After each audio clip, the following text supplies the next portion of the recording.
말씀하세요. 왜 우리 아파트는 저도 모르는 사이에 언니 이름으로 되어 있나요?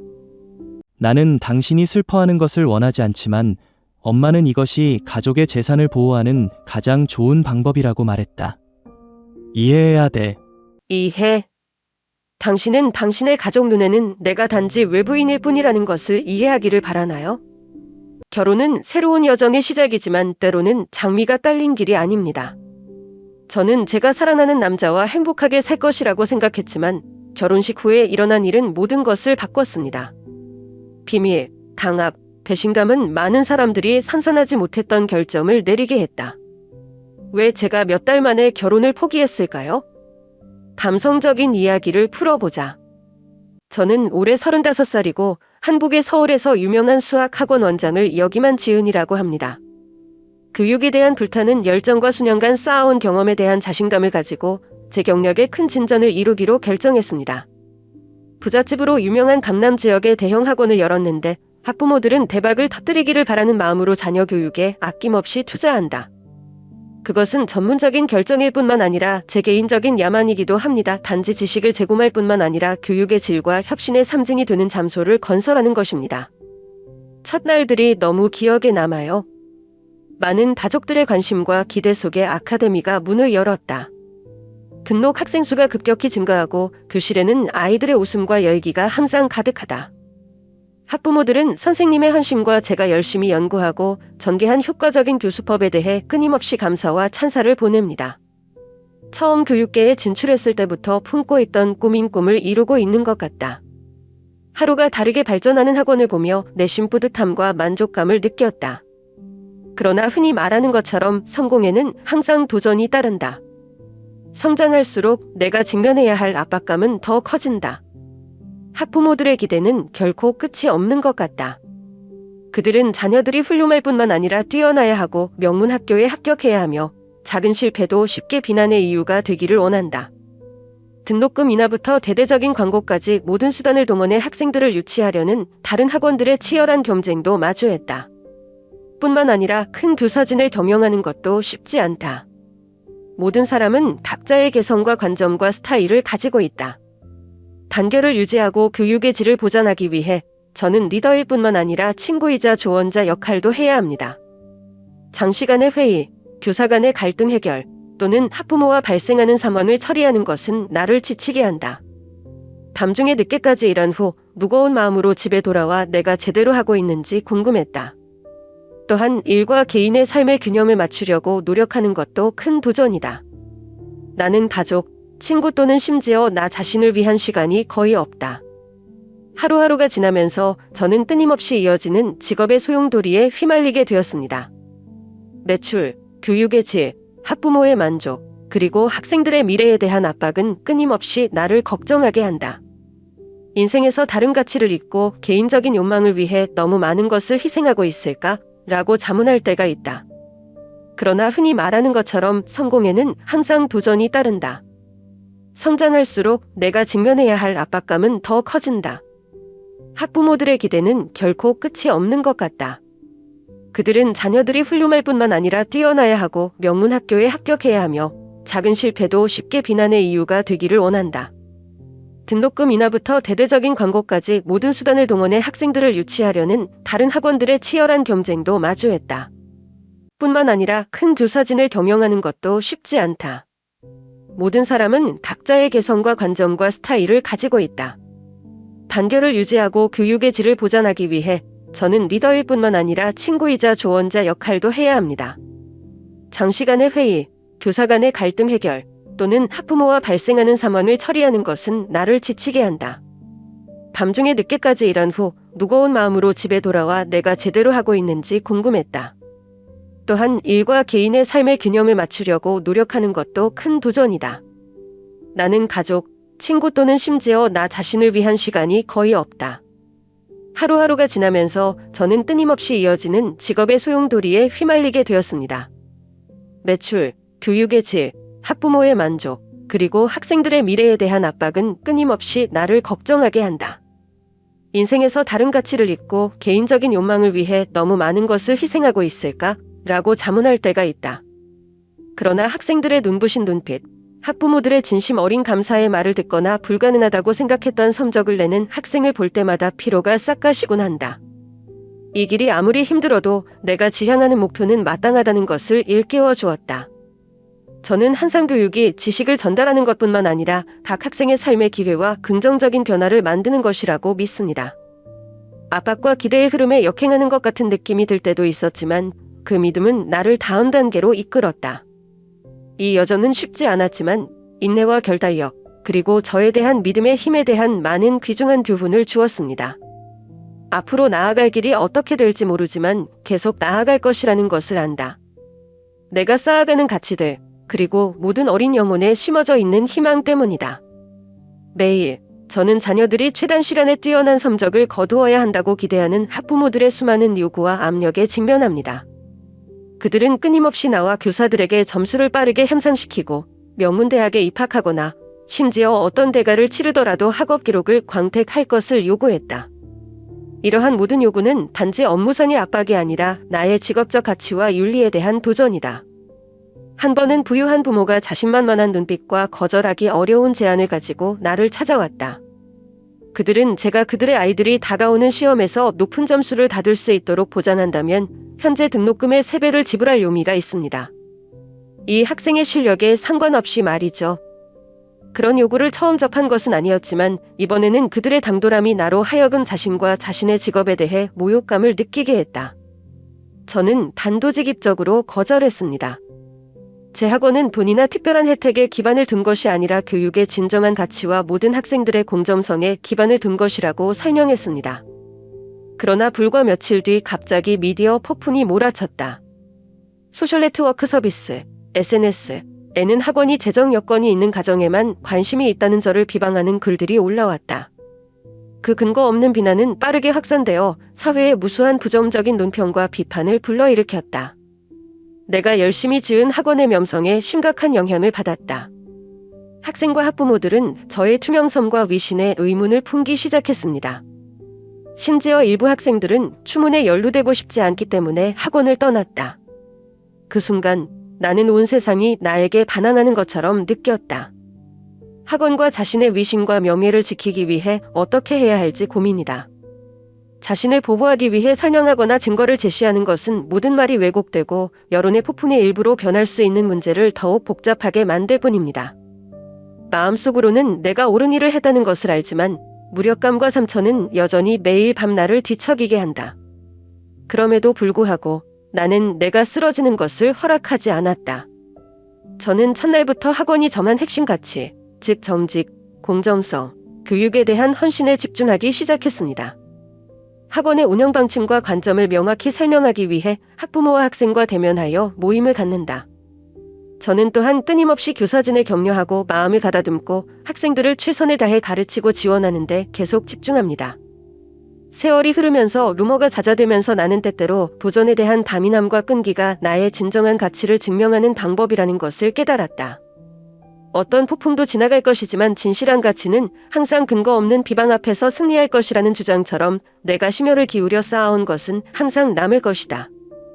이래 지속적인 압박과 끊임없는 풍파가 나를 정신적으로나 육체적으로 나른한 상태에 빠지게 했다. 나는 나날이 갈수록 자신의 슬럼프를 뚜렷이 느끼기 시작했다. 내 몸은 항상 피곤하고 생기가 없고 아무리 노력해도 정신을 차릴 수 없다.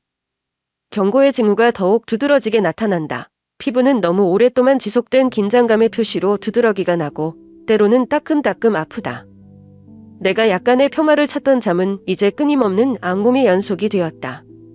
나는 종종 한밤중에 잠에서 깨어나고 식은땀이 흠뻑 흘렀으며 긴장된 회의에 혼란스러운 이미지나 학부모의 시선은 머릿속에 맴돌았다. 언제까지나 이대로 있을 수 없다는 걸 알아요. 하루하루가 지나감에 따라 저는 스스로를 밑도 끝도 없는 심연 속으로 밀어넣는 기분입니다. 심지어 자신을 위한 모처럼의 순간도 사치가 된다. 계속 짐을 지고 모든 것을 이겨내라고 강요하면 절대 일어나지 않겠다고 약속했던 나 자신을 완전히 잃을 것이라는 것을 깨달았다. 많은 밤을 고민한 끝에 한 번도 생각하지 못했던 결정을 내렸습니다.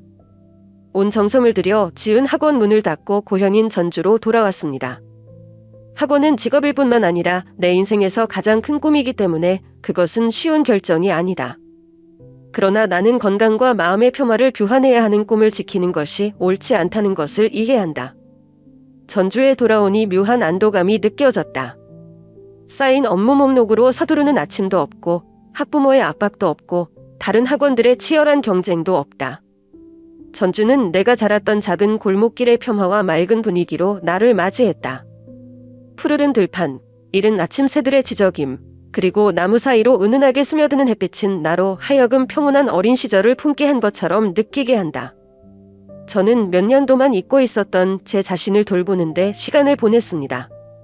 비가 온 뒤에 하늘 향기를 만끽하며 마을을 돌아다니며 아침을 시작한다. 나는 더 이상 회피하거나 부정하려고 하지 않고 내 상처를 받아들이는 법을 배웠다. 매일 나는 마음의 파편을 조금씩 치유하면서 균형을 점차 되찾는다.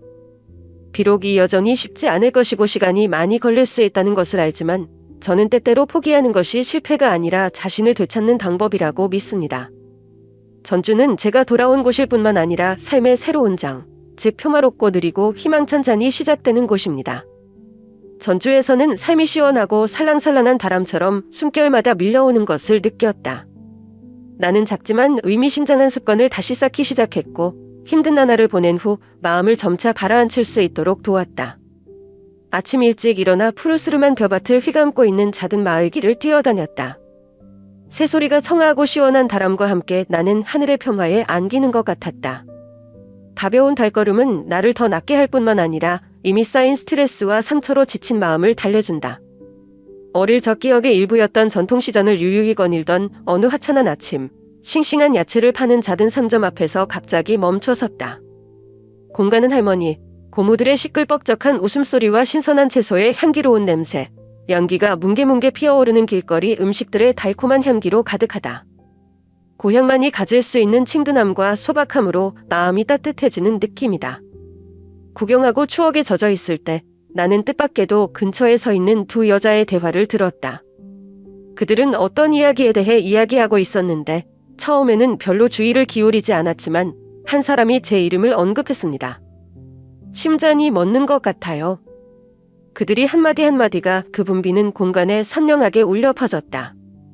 두 여성 중 한 명은 나에 대해 SNS에 퍼졌던 디반이 사실은 학원의 옛 동료에 의해 지어졌다고 말했다.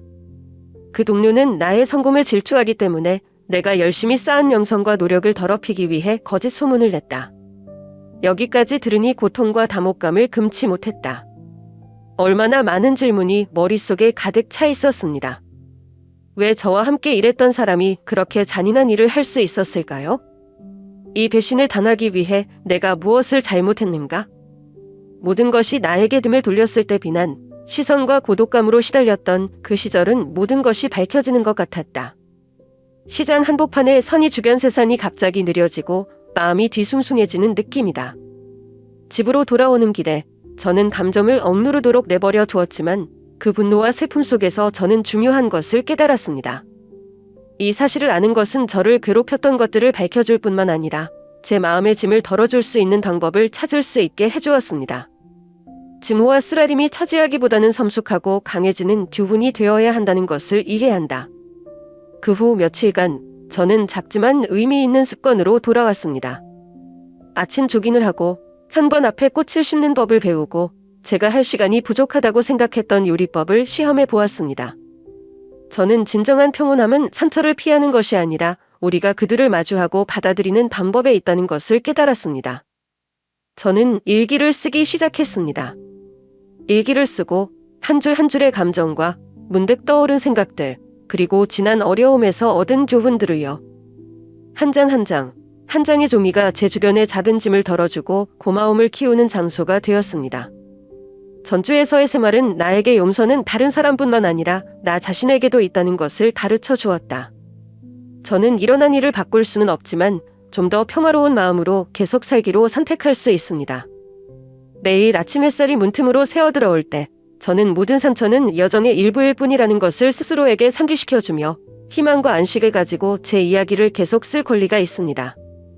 전주는 내가 돌아온 곳일 뿐만 아니라 소박한 가치들이 소중히 여겨지고 마음의 상처들이 사랑과 관용으로 점차 치유되는 새로운 출발점인 내가 다시 태어난 곳이다.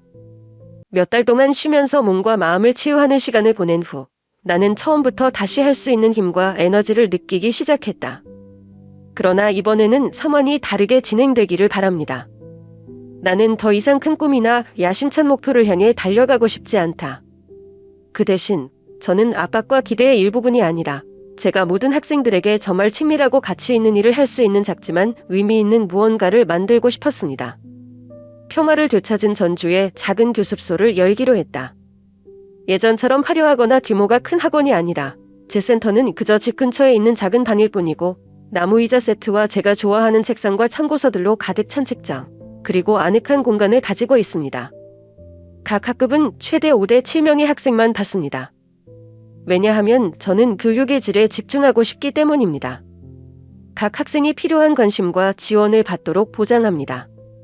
처음부터 이 센터는 뛰어난 성적을 내야 한다는 압박감이나 뛰어난 목표를 위해 부모가 찾아갈 곳이 아니다라는 원칙을 세웠다. 이곳은 학생들이 듣고 격려하고 자신만의 방식으로 성장할 수 있는 장소입니다. 저는 아이들이 공부를 더 잘할 뿐만 아니라 공부에 대한 애착을 느끼고 박간이에서 자신감과 기쁨을 찾을 수 있도록 돕고 싶습니다. 나는 친절하고 효과적인 학습 환경을 만들기 위해 전문 경험과 이전의 실패로부터 얻은 교훈을 모두 사용하여 모든 수업을 준비하는 데 시간을 보낸다. 처음에는 학생들이 많지 않았다. 저는 이 지역의 몇몇 아이들부터 시작했습니다.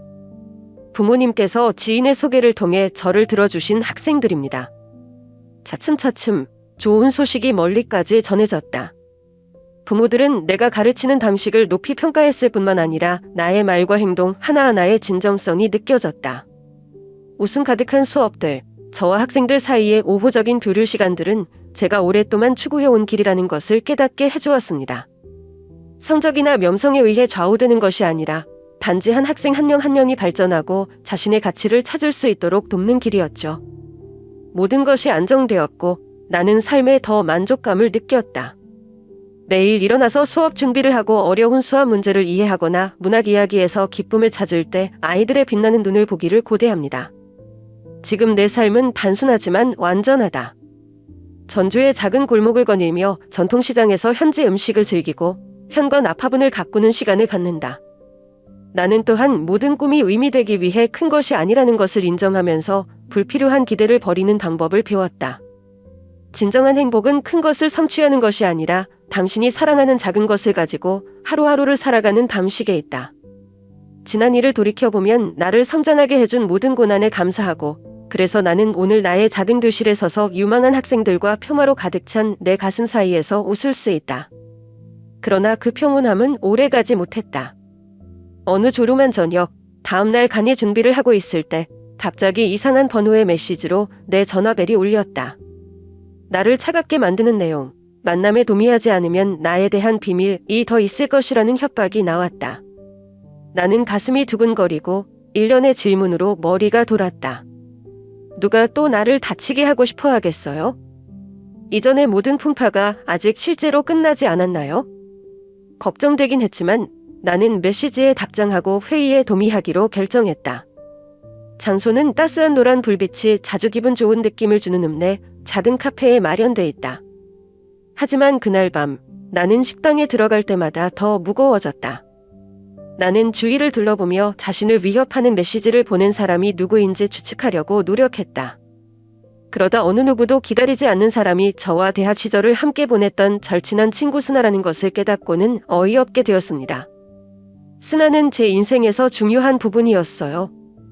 우리는 어려운 간이부터 미래의 꿈과 목표에 이르기까지 모든 것을 공유했습니다. 졸업 후 우리는 각자의 길을 걸었지만 더 이상 자주 만나지 않아도 항상 이 관계를 소중히 여겼습니다. 그런데 지금 스나는 제 앞에 앉아 마치 자신의 감정과 씨름하는 듯한 어리둥절하면서도 당혹스러운 표정을 짓고 있습니다. 난해함과 분노로 마음속에 가득 차 있지만 침착하려고 노력한다. 왜 너야? 나는 목소리를 냈고 목이 메였다. 스나는 고개를 숙인 뒤 이윽고 고개를 들어 자백하기 시작했다. 그녀는 내가 잘못해서가 아니라 나의 성공에 무뎌졌다고 느끼기 때문에 나를 깎아내리기 위해 소문을 냈다고 말했다. 스나는 학교를 졸업하고 나서 항상 내가 해낸 일을 성취한 적이 없다고 느꼈다고 말했다. 서울의 나의 성공, 특히 강남의 학원을 차린 것은 그녀에게 커다란 그림자가 드리워졌다.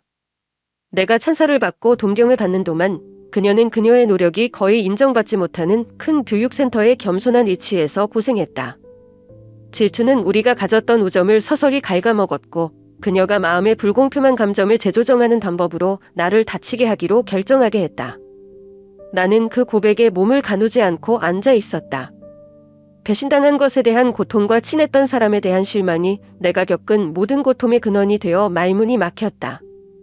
하지만 동시에 스마의 눈에는 진정한 후회가 보였다. 마치 자신을 자유롭게 해줄 용서를 기대하는 것 같았다. 나는 심호흡을 하고 마음속의 혼란스러운 감정을 조절하려고 노력했다.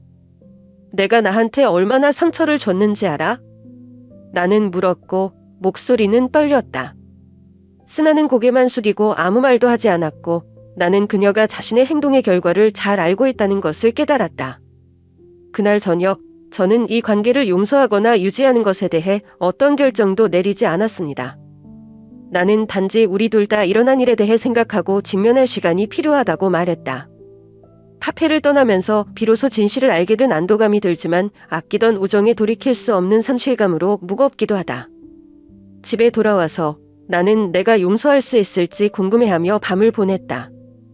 용서는 스나를 위한 것이 아니라 이 고통으로부터 나를 자유롭게 하고 내가 선택한 길을 계속 가기 위한 것이다. 더 평화롭고 완전한 삶을 사는 것이다. 그날 저녁 이후 스나와의 만남에 대한 생각을 멈출 수가 없었다. 가슴앓이, 실망, 아쉬움이 뒤섞인 느낌이 자꾸만 나를 붙잡는다. 어느 날 밤, 저는 잠에서 깨어나 대학 시절의 우리의 아름다운 추억을 떠올렸습니다. 밤 늦게까지 같이 공부하면서 미래에 대한 꿈을 꾸고 인생이 어떻게 바뀌든 항상 함께할 약속 같은 것들이었죠. 나는 어떻게 한때 그렇게 깊었던 우정이 질투와 경쟁으로 삼켜질 수 있는지 이해할 수 없다. 하지만 동시에 어쩌면 스나의 마음속에는 내가 미처 깨닫지 못했던 아주 오래전의 불만이 존재했다는 것도 부인할 수 없다. 저는 스스로에게 묻기 시작했습니다. 의도하지 않았음에도 불구하고 나의 성공이 우연히 주변 사람들에게 상처를 입혔을까? 친구의 감정에 관심을 갖는 것을 잊은 채 야심에 너무 바빴을까? 그 질문들은 대답이 없었고 단지 공허함과 피로만을 남겼다. 어느 날 오후 담의를 준비하던 중 저는 이 고통에 맞서기 위해 뭔가를 하기로 결심했습니다. 나는 그것이 내 삶을 계속 지배하게 하고 싶지 않다. 그래서 컴퓨터를 켜고 스나에게 편지를 썼다. 그 편지에서 나는 그녀를 비난하지도 않았다. 나는 그녀에게 그날의 고백을 들었을 때 느꼈던 감정을 이야기했다. 가슴 아프고 실망스러웠지만 그녀가 겪었던 불안에 대한 동정심이기도 했다. 비록 그녀가 한 일이 내 마음에 큰 상처를 남겼지만 나는 모든 사람이 다른 사람이 볼 수 없는 내적 싸움을 한다는 것을 이해한다고 썼다. 나는 원망을 영원히 간직하고 싶지 않다. 왜냐하면 나는 그것이 우리 둘 모두에게 더 큰 상처를 줄 뿐이라는 것을 알기 때문이다. 용서는 쉽지 않지만 나는 그녀가 다른 우정을 다시 쌓기 위해 과거를 밟을 준비가 되어 있다면 예전처럼 온전하지 않을 수도 있지만 여전히 치유할 만큼 충분히 성실하다. 편지를 보내고 나니 마음이 놓인다. 스나 씨가 맞장구 칠지는 모르겠지만 그게 중요한 게 아니에요. 내 감정을 쓰는 것은 내가 너무 오랫동안 짓눌렀던 감정적 부담감에서 나 자신을 해방시키는 방법과 같다. 그 후 며칠 동안 저는 제 교육센터에 더 집중했습니다. 저는 이곳에 있는 학생들이 저의 가장 큰 위로가 된다는 것을 깨달았습니다. 그들이 나날이 발전하는 것을 보고 믿음과 열망이 가득한 눈빛을 보고 나는 내가 하고 있는 일에 진정한 의미를 느낀다. 이런 것들은 저에게 삶이 완벽할 필요는 없다는 것을 기억하게 해주었습니다. 그리고 때때로 상처와 상실을 받아들이는 것도 앞으로 나아가는데 중요한 부분입니다. 어느 날 아침 시내로 통하는 작은 길을 산책하던 중 스나에게서 메시지를 받았다. 메시지는 매우 간단했다. 고마워. 편지를 읽었는데 정말 미안해요. 언젠가 우리가 함께 앉아서 처음부터 다시 시작할 수 있기를 바랍니다. 메시지를 읽고 나서 미소를 지었습니다. 모든 것이 완전히 해결되었기 때문이 아니라 우리 둘 다 치유하는데 아주 작지만 중요한 단계라는 것을 알았기 때문입니다. 제 마음속으로는 모든 상처들이 완전히 치유되는 것은 아니지만 중요한 것은 우리가 그것과 함께 사는 법을 터득하고 그것을 성숙한 여정의 일부로 만드는 것입니다. 저는 더 가벼운 마음으로 다음 단계를 택했습니다. 과거가 고통으로 남더라도 미래는 항상 다시 태어날 수 있는 기회를 가지고 있다는 믿음으로요. 모든 것이 점차 안정되면서 나는 삶의 만족과 평화를 느끼기 시작했다. 그러나 우리 가족은 다른 많은 전통적인 가정과 마찬가지로 각자의 소원이 있다. 그들은 부드럽게 시작했지만 나로 하여금 결혼하도록 단호하게 재촉했다. 너도 이제 나이 들어 나 기회를 놓치지 말고 나중에 후회할 거야 와 같은 말들은 내가 집에 올 때마다 점점 친숙한 화제가 되었다. 비록 나는 독립생활에 익숙하고 결혼에 대해 많이 생각해 본 적이 없지만 나에 대한 가족의 사랑과 걱정을 이해한다. 그러던 어느 날 어머니는 자신이 매우 신뢰하는 남자 민준과 만남을 주선했다는 소식을 신나게 전합니다. 그는 현재 인천에서 성공한 사업가인 어머니의 옛 친구의 아들이다. 중매 아이디어에 조금 부끄럽지만 주로 어머니를 기쁘게 하기 위해 만나기로 도미했다. 큰 기대는 안 했는데 의외인 게 처음 만났을 때부터 민준이가 좋은 인상을 남겼다는 거예요. 36세의 민준은 따뜻하고 성숙한 남자이다. 그는 잘생긴 외모뿐만 아니라 경험한 사람의 자신감과 품위를 발산했다. 첫 대화에서 그는 인천에서 어린 시절 추억뿐만 아니라 수출입 전문 가족 회사를 운영하는 자신의 직업에 대해 이야기했다.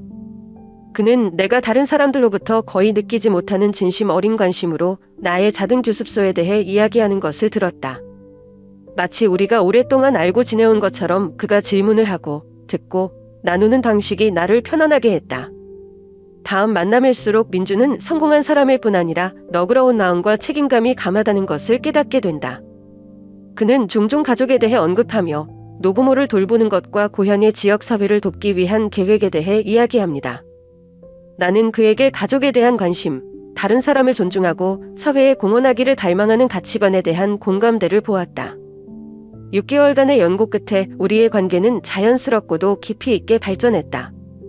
민준이는 우리 가족뿐만 아니라 성실함과 인내로 내 마음을 사로잡았다. 그는 항상 나에게 자신이 될 수 있는 공간을 주고 강요하거나 지나친 기대를 하지 않는다. 그는 나의 과거의 상처를 존중하고 항상 내가 앞으로 나아가도록 격려했다.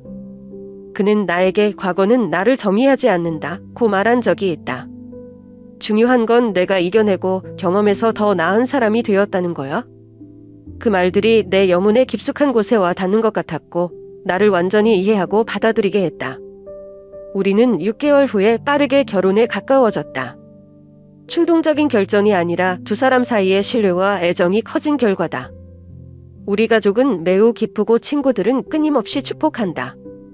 결혼식 날 하얀 웨딩드레스를 입고 민준이 옆에 서니 이전의 모든 고난과 풍파가 뒤에 남아있는 느낌이었다. 미래가 어떨지 확실하지 않지만 민준이라는 의지하고 공유하고 함께 행복한 삶을 살 수 있는 배우자를 찾았어요.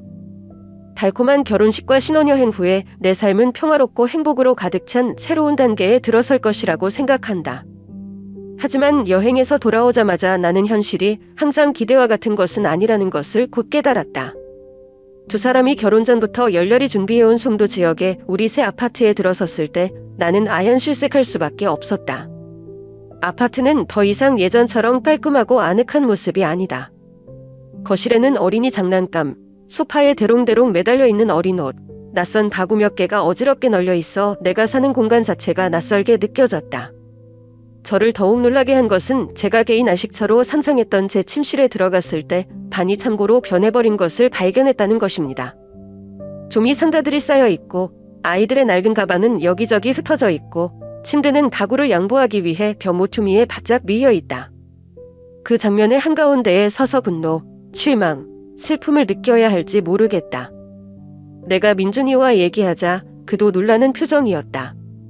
그러나 두 사람이 무슨 일이 일어나고 있는지 알아내기 전에 시어머니가 나타나서 이것이 지극히 정상적인 일인 것처럼 기쁘게 걸어 들어왔다. 저는 침착하고 공손하게 가족에게 아파트를 청소하고 남편과 아내에게 개인 공간을 돌려달라고 요청했습니다. 그러나 그녀의 반응은 나를 놀라게 했다. 그녀는 태연한 말투와 가벼운 미소를 지으며 말했다. 이 집은 넓어요. 아이들을 즐겁게 하기 위해 여기에 두세요. 저는 막 결혼했고 아이가 없고 그렇게 많은 공간이 필요하지 않습니다. 나중에 아기 낳으면 그때 하려고요. 어떻게 보답해야 할지 모르겠어요. 시어머니의 말은 간압과 같으면서 이 아파트에 있는 내 존재가 중요하지 않다는 것을 암시한다. 부부만의 공간이라고 생각했던 아파트가 지금은 시댁 식구들의 공동생활지 같다. 아무도 나에게 의견을 묻지 않았고 아무도 이것에 대한 내 감정에 대해 신경 쓰지 않았다. 그 후 며칠 동안 저는 침착하게 민준과 이야기를 나누며 해결책을 찾으려고 노력했습니다. 그는 나의 불쾌함을 이해했지만 사건에 대해 당황했다. 집안의 막내 아들인 그는 항상 어머니의 의견을 존중했고 그녀를 거부하기 어려웠다. 그는 해결을 위해 어머니와 이야기하겠다고 약속했지만 그녀를 마주할 때마다 그 약속은 침묵으로 흘렀다. 나는 두 가지 압력 흐름 사이에 갇혀 있는 것을 느꼈다. 한쪽은 내가 사랑하는 남편과 진정한 보금자리를 만들 공간을 원하는 것이고 다른 한쪽은 모든 결정이 내 도움이 없이 당연하게 여겨지는 시댁에서 압도하는 것이다. 그 시절 나는 지하 파도가 막 터지기를 기다리고 있는 것처럼 마음속에서 모순과 불안이 솟아오르는 것을 분명히 느끼기 시작했다. 그럼에도 불구하고 나는 이 문제를 직면하고 해결하는 것이 불가피하다는 것을 안다. 저는 시댁 식구들과 저의 관계가 긴장되는 것을 원하지 않지만 제 자신의 공간을 빼앗기고 자신의 삶을 결정할 권리를 누리는 느낌 속에서 계속 살 수는 없어요. 이것은 작은 문제일 뿐만 아니라 행복과 평안이 가득하기를 바랬던 결혼의 첫 번째 큰 도전이었습니다. 이전 파일을 발견한 후 며칠 동안 나는 감정의 폭풍에 휩싸였다. 매 순간마다 무슨 일이 일어났는지에 대한 생각을 멈출 수가 없었습니다.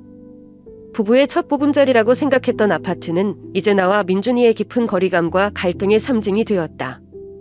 그의 행동은 나를 실망시켰을 뿐만 아니라 내가 항상 이 관계의 근간으로 소중히 여기고 있던 당신에 대한 나의 믿음을 흔들었다. 나는 침착하게 문제를 더 명확하게 보려고 노력한다. 나는 스스로에게 물었다. 모든 것이 생각보다 간단하지 않은가? 아마도 민주는 우리 삶에서 강한 지배력을 보여주는 가족, 특히 그의 어머니로부터 엄청난 압박을 받고 있을 것이다. 그러나 그것을 이해하더라도 나는 여전히 그가 나와 상의하지 않고 그녀의 뜻에 따르기로 선택했다는 것을 받아들일 수 없다. 마음속 깊은 곳에서는 내가 그의 삶의 일시적인 일부일 뿐이고 그의 진짜 가족은 여전히 어머니와 누나인 것처럼 무시당하는 느낌을 받았다. 나는 그의 어머니의 말을 생각하면 감정을 억누를 수 없다. 이 집은 넓으니까 아이들을 즐겁게 하기 위해 여기에 두세요. 나중에 의붓자식을 낳으면 계속 할 생각이야. 그 말이 머릿속에서 맴돌았고 아마도 그녀는 제가 이 가족의 일원이라는 것을 결코 받아들이지 않으셨다는 것을 깨닫게 해주었습니다.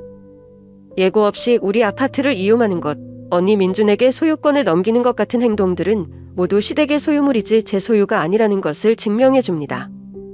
어느 날 저녁 민준이 일을 마치고 돌아왔을 때 나는 말문을 열기로 결정했다. 우리는 식탁에 앉았고 저녁은 여전히 뜨거웠지만 아무도 젓가락을 만지지 않았다. 나는 그의 눈을 똑바로 쳐다보며 내가 오랫동안 괴롭혔던 질문을 했다. 민준아, 너는 나를 정말 어떻게 생각하고 이 결혼에 대해 생각하니? 넌 정말 내 삶의 일부니? 그는 입을 다물고 목소리를 내기 전에 고개를 한참 숙였다. 그는 이적 계약에 대해 나에게 숨긴 것이 잘못되었음을 인정하며 그것은 나와 그의 어머니 사이의 관계에 더 많은 스트레스를 주고 싶지 않기 때문이다.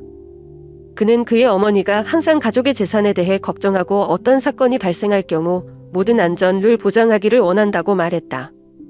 그러나 그는 그 결정이 나에게 그렇게 깊은 상처를 줄 줄은 몰랐다는 것도 인정했다. 나는 눈물을 참을 수 없었다. 안전. 목이 메었어요.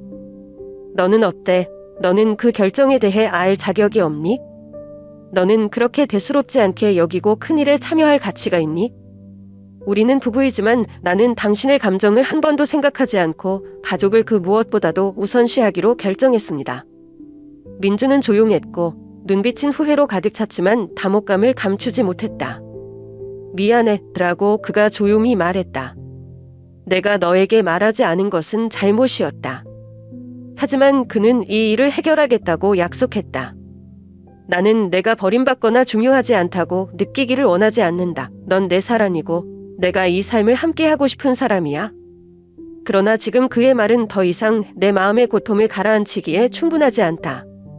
나는 당신을 믿고 싶고 모든 것이 바뀔 수 있다고 믿고 싶지만 내 일부는 너무 깊이 상처받았다. 이것은 단지 계약이나 소유권의 문제가 아니라 두 사람 사이의 동반자와 신뢰에 관한 것이다. 인생에서 가장 중요한 결정조차 공유되지 않는다면 제가 어떻게 이 가족의 일부라고 느낄 수 있을까요? 며칠 후 민준이는 저와 시간을 보내고 더 많은 대화를 나누며 심지어 저와 함께 그의 어머니를 만나 모든 것을 밝히자고 제안하기도 했습니다. 하지만 시간이 더 필요하다는 걸 느꼈어요. 저는 이 결혼의 미래에 대해 생각하기 시작했습니다. 믿음이 깨졌을 때 계속 치유할 수 있는 힘이 있는지요? 나는 민준이를 사랑하지만 사랑은 가족의 간섭과 가치에 대한 깊은 의견 차이와 같은 큰 장벽을 극복하기에 충분한가? 나는 더 명확하게 생각하고 나 자신과 찢어지는 감정을 마주할 수 있도록 스스로에게 침묵을 주기로 결정했다. 저뿐만 아니라 민준이와 그의 가족들에게도 중요한 전환점이라는 것을 이해합니다. 결과가 어떻든 저는 제 자신의 평온함과 가치를 되찾아야 한다는 것을 알았습니다. 왜냐하면 저는 제 인생의 소외감 속에서 더 이상 살아갈 수 없었기 때문입니다. 압박감과 압박감을 더 이상 참지 못해 우리의 첫 보금자리가 될 것으로 기대됐던 아파트를 나와 전주에 있는 부모님 집으로 돌아가기로 했다. 쉬운 결정은 아니지만 계속 머물면 내 삶의 낙오자처럼 더 답답할 뿐이라는 것을 알고 있다. 민준이의 행동, 가족의 간요에 대한 묵묵부답, 그리고 결혼의 크고 작은 모든 결정에서 소외되는 느낌은 저를 육체적으로나 정신적으로 지치게 만들었습니다.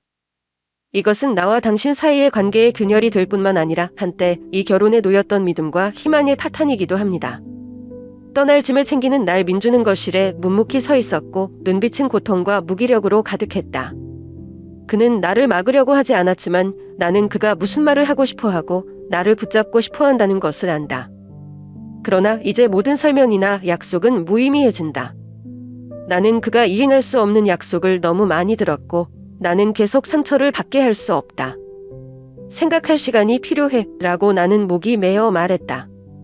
저는 제가 존경받지 못한다고 느끼는 결혼 생활은 할 수 없어요. 민주는 살짝 고개를 끄덕이며 잠자코 있었다. 그는 붙잡으려 하지 않았고 나도 그것을 기대하지 않았다. 우리 모두는 모든 것이 막다른 골목에 다다랐다는 것을 이해했습니다. 그곳에서는 둘 다 어떻게 만회해야 할지 몰랐습니다. 아파트를 나설 때 뒤돌아보지 않았지만 나음은 형언할 수 없는 고모함이었다. 우리의 기억, 우리의 공통된 꿈은 이제 파편만 남게 되었다. 전주에 돌아와서 부모님께 따뜻한 품으로 받아들였다. 그들은 나에게 너무 많은 질문을 하지 않았고 나를 비난하거나 어떤 결정을 내리도록 강요하지 않았다. 그들의 동정 어린 침묵이 지금 내게 가장 필요한 것이다. 저는 민준이를 처음 만난 행복한 초창기부터 결혼을 유지하기 위한 끊임없는 노력, 그리고 제가 계속할 수 없다고 느끼는 이유까지 모든 것에 대해 숙고하는데 많은 시간을 보냈습니다. 전주에서 보낸 날, 나는 어린 시절의 기억에서 평화를 되찾기 위해 익숙한 거리를 자주 걸었다. 나는 책을 읽고 집 앞에 작은 화원을 가꾸고 때로는 옛 친구들과 이야기를 나누며 시간을 보낸다. 작은 활동이지만 상처 속에서도 위안을 받을 수 있는 활동이었다. 그러나 마음속으로는 끊임없이 고민한다. 내가 민준이를 떠난 게 잘못이었을까? 결혼과 가족에 대한 사회적 기대에 얽매이지 않고 독립적인 삶을 살 수 있을 만큼 강할까요? 그 질문들이 내 머릿속에 맴돌았지만 나는 그것들에 대답할 시간이 필요하다는 것을 알았다. 우리의 결혼은 이제 공식적으로 막다른 골목에 빠진 것 같다. 하지만 저는 이 끝이 붕괴되는 것만은 원하지 않습니다. 제 자신에 대해 제가 무엇을 필요로 하는지, 무엇을 원하는지 더 잘 이해할 수 있도록 도와주는 교훈이자 경험으로 보고 싶습니다. 어쩌면 제 마음의 평화를 진정으로 발견해야만 미래에 대한 어떤 결정도 내릴 수 있을 것입니다. 그것이 혼자든 다시 한번 민준과 제가 다시 시작할 수 있는 기회든 말이죠. 모든 사건들과 상처 후에 저는 잘못된 믿음을 두는 것이 제 마음을 아프게 할 뿐만 아니라 제 영혼의 깊은 상처를 남겼다는 것을 깨달았습니다. 하지만 바로 그 경험들이 저에게 소중한 교훈을 주었습니다. 자신의 행복이 다른 사람에게 완전히 의존하지 않도록 하는 것입니다. 그 대신 저는 독립해서 사는 법을 배우기 시작했고 제 발에 굳건히 서 있었고 더 이상 다른 사람들이 제 삶을 결정하도록 내버려두지 않고 자신의 진정한 가치와 소원에 따라 결정을 내렸습니다. 전주에 돌아오는 날들은 내가 성장할 수 있었던 시간이었다. 처음에는 그림자 같은 외로움과 공허함이 나를 괴롭혔다. 나는 파탄으로 인한 고통과 나 자신을 의심하는 감정까지 직면했다. 하지만 이런 부정적인 감정들을 통제하게 하는 대신에 저는 제가 가장 잘할 수 있는 것에 집중하기로 결정했습니다. 가르치는 것입니다. 내가 전에 지었던 작은 교습소는 나를 치유하는 장소가 되었다. 매일 나는 각 학생들에게 새롭고 적합한 교수법을 찾고 교환 작성에 심혈을 기울인다. 나는 학생들이 주는 작은 기쁨이 내 마음을 달래주는 약이라는 것을 깨달았다. 수줍음이 많은 학생이 자신 있게 질문에 답하는 것을 보거나 어려운 과목에서 첫 번째 높은 점수를 받는 것을 기뻐하는 것을 볼 때입니다. 아이들의 웃음소리, 어려운 수학 문제를 이해했을 때 빛나는 눈동자, 학부모의 간단한 감사의 말은 내가 의미 있는 일을 하고 있다는 것을 느끼게 한다. 위대한 업적이 아니라 삶의 의미를 되찾게 해준 것은 바로 그 사소한 순간들이었다. 나도 예전에 잊었던 일을 하면서 나 자신과 더 많은 시간을 보냈다. 그림 수업을 듣기 시작했고 평온한 오후를 더 많이 거닐었고 가끔은 전주 주변의 작은 마을을 둘러보는 짧은 여행을 즐겼습니다. 나는 더 이상 어떤 모델을 따라야 하거나 다른 사람을 만족시켜야 한다는 느낌이 들지 않는다.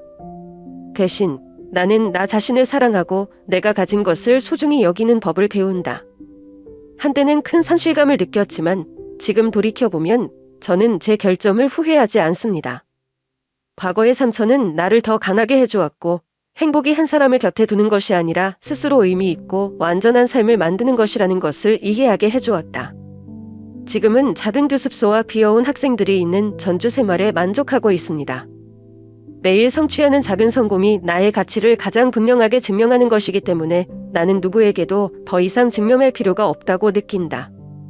나는 천천히 살지만 충분하고 삶이 계속 보존하더라도 내 영혼에서 힘과 자유를 찾았기 때문에 극복할 것이라고 자신한다. 비록 과거는 상처와 상실로 가득했지만 저는 그것이 주는 교훈에 감사하기로 결정했습니다. 마음의 모든 상처는 아무리 힘들어도 항상 일어나서 나아갈 방법을 찾을 수 있다는 것을 상기시켜주는 나의 간인함과 성숙함의 증거이다. 지나간 실수는 나 자신에게 귀를 기울이는 법, 자신의 가치를 사랑하고 보호하는 법을 가르쳐서 다시는 자신을 잃지 않도록 한다. 저는 삶이 항상 우리가 꿈꿔왔던 것처럼 완벽하지는 않다는 것을 깨달았습니다. 하지만 그것은 괜찮습니다. 완벽함은 결코 제가 필요로 하는 것이 아니기 때문입니다. 결점, 불완전한 것은 삶의 필수 불가결한 부분이며 각자의 행복을 찾는 여정에 의미를 부여한다. 나에게 가장 중요한 것은 원하는 모든 것을 성취하는 것이 아니라 물질이나 성취가 대체할 수 없는 상태인 마음의 평화를 찾는 것이다. 그 평온함은 가장 단순한 것들에서 온다. 어려운 강의를 이해하는 학생들의 빛나는 눈, 내가 마을 거리를 뛰어다닐 때 아침의 새들의 지저김, 또는 조용한 오후에 뜨거운 차 한 잔을 조용히 즐기는 순간. 제 자신과 주변 세계와의 깊은 연결고리를 느꼈던 순간들이었습니다. 나는 이 평화를 유지하기 위해 과거를 받아들이고 다른 사람들뿐만 아니라 자신을 위해 용서하는 방법을 배워야 한다는 것을 이해한다. 저는 더 이상 상처를 없애거나 잊어야 할 것으로 여기지 않습니다. 저는 오늘 저를 만든 조각들입니다. 더 강하고 더 자신감 있고 제 가치를 더 잘 이해하는 것 말이죠. 인생은 긴 여정이고 나는 앞으로 여전히 도전이 기다리고 있을 것이라는 것을 안다. 하지만 걸을 때마다 스스로를 사랑하고 마음의 평화를 유지하는 법을 배웠다는 자신감을 가지고 있습니다.